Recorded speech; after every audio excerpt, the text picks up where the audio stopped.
ओम नमः शिवाय।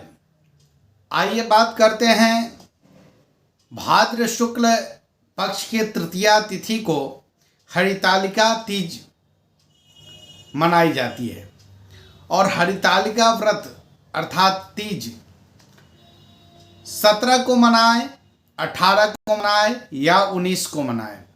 इसमें भी आजकल कन्फ्यूजन चल रहा है लोगों का। तो जब भी मैं वीडियो बनाता हूं तो कन्फ्यूजन दूर करने की कोशिश करता हूं।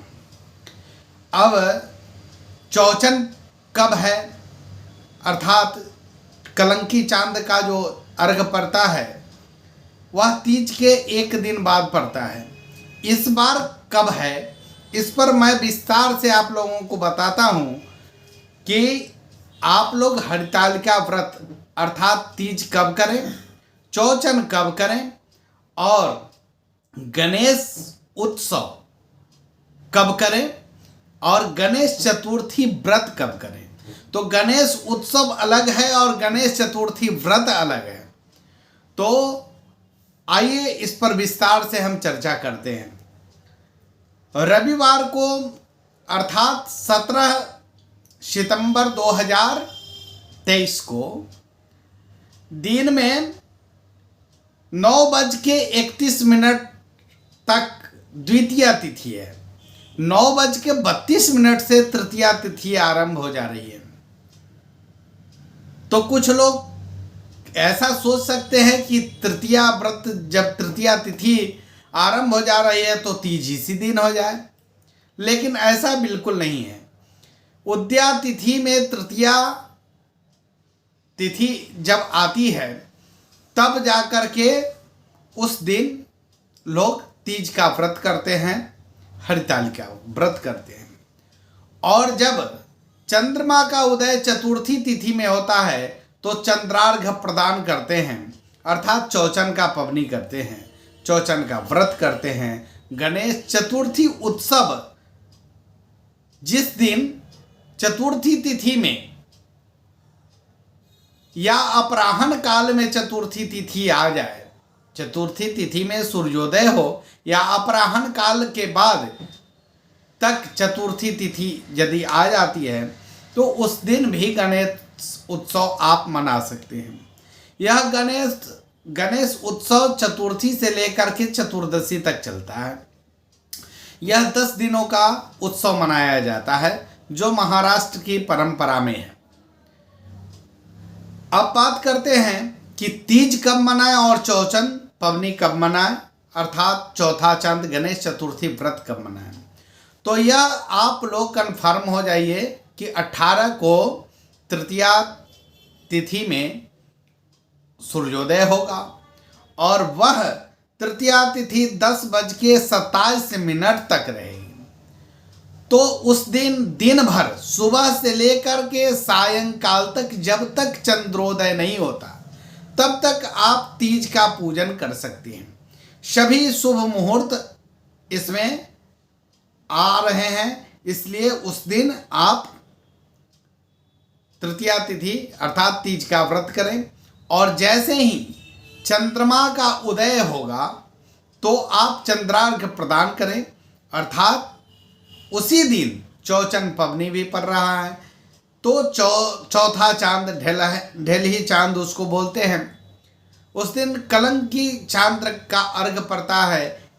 उस दिन लोग जो है चंद्रमा को ऐसे ही नहीं देखते, किसी फल को लेकर के, चूंकि समयांतक मणि का जो है इसका संबंध भगवान कृष्ण से है, इसलिए इस व्रत को लोग करते हैं कि पापों का क्षय होता है, ऐश्वर्य की प्राप्ति होती है, दीन दरिद्रता से लोगों को मुक्ति मिलती है और इस दिन व्रत करने से अनेक जन्मार्जित पाप भी समाप्त हो जाते हैं, ऐसा मानना है और ऐसा शास्त्रों में वर्णित है।